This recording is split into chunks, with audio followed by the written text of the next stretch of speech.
Simon Calder is here. We haven't spoken to him for ages. I thought, time to speak to Simon Calder and see what's going on in the big wide world out there of travel. Simon, very good morning to you. Good morning, Mike. Yep, I'm here at the ABTA convention. This is the Travel Association in Magaluf in Mallorca. Fantastic. It is a tough gig, but somebody's got to do it. And I'm talking to all the great and good of the travel industry, but I'm also keeping an eye on the Christmas engineering works on the railways, which are going to be quite lively this Christmas and New Year for anybody who, like me, doesn't have a car and rather depends on the trains to work. Well, this is the trouble, isn't it? Because, you know, people say to me all the time, why don't you just go by train? And I go, well, you know, I went up to Manchester the other weekend to see my son and, you know, I drove because, you know, you can't rely on the trains. And everybody I know who travels by train on a regular basis, particularly on the Avanti West Coast line, tells me that, you know, you literally take your life in your hands. You don't know whether it's going to be delayed. You don't know whether it's going to be running. You don't know whether there's going to be somebody driving it. You know, you just have, it's literally a lottery now. Well, there's an awful lot that can go wrong, but the good thing about Network Rail announcing its £130 million programme of refurbishment work for the National Rail Network is that you know that Avanti West Coast trains won't be running sensibly pretty much from Christmas Day.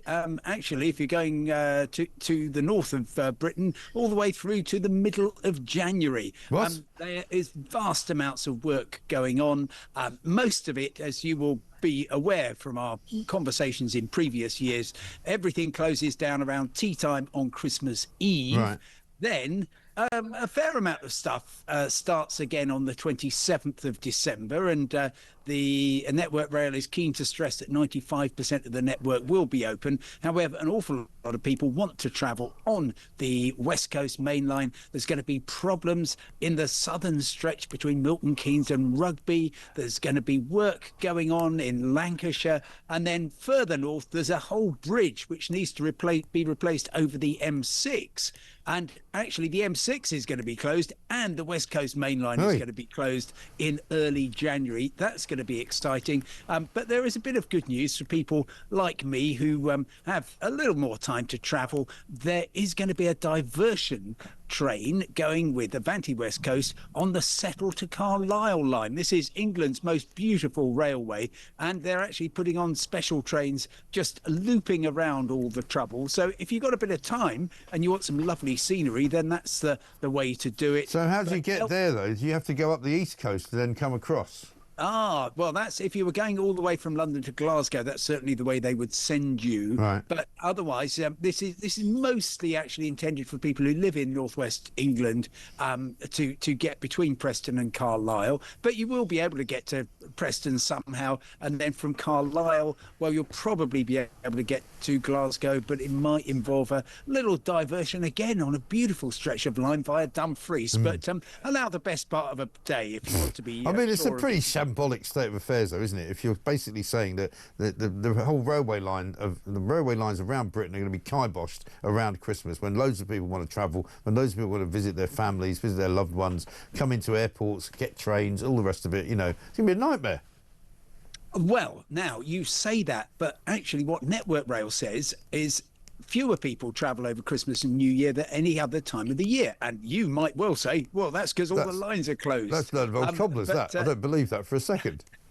Well, if you look specifically at the numbers, most rail journeys are commuter journeys in southeast England, and those generally don't happen to the same extent. Right. However, as you say, intercity journeys, it's when people want to go off and see their loved ones and enjoy those reunions. So it's going to be quite lively. It's not just on the West Coast main line. London-Liverpool Street appears to be contractually obliged to close every time there's a bank holiday. And so pretty much from Christmas Day through to New Year, won't be any trains on the overground line going out from there. If you want to get, for instance, from Stansted Airport to central London, you're going to have to change along the way. Right.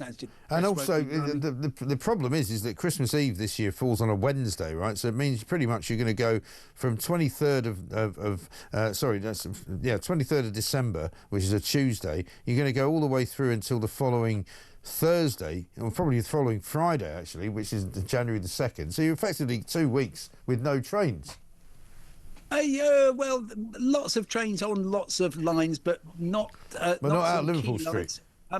In London Waterloo, which used to be the busiest station in Britain, that's going to be completely closed for a few days from Christmas Day onwards, and limited service until the. Yeah, well, but so you're telling me, so Liverpool Street's closed, Waterloo's closed, the Avanti West Coast line's closed. Anything else closed? Well, there are odd little bits here and there, but you will still be able to get there if you've got time. And of course, this is when the long-distance coach companies really come into their own. So National Express. I'm never getting on a coach. I'm sorry. Well, oh no, they're fine. When were you last on one? Probably when I was a child, I think. Right, so that was what, 10 years ago? Yeah, I'm guessing. well, probably in the last century. I mean, a long time ago. You know. No, but they're great. You can get all electric buses. They've got Wi-Fi. You can charge your phone up. It's still a bus. Sorry. It's a very comfortable. Listen, bus. I didn't get a chance to ask you about the US government shutdown because apparently loads of flights were delayed. We haven't got time, but can you tell us if that's been fixed yet? Shutdown starting to affect air traffic controllers phoning in sick, and then the huge number of federal attractions, national parks, museums closed down because they're not allowed to be open. So it's not a great time to be a tourist in America. No, it's not. Simon, listen, great to talk to you. I should have left more time. I didn't realise there were that many shutting down scenarios going on, but good to see you. Have a good time in Magaluf. Don't drink any of that dangerous liquid that they give you.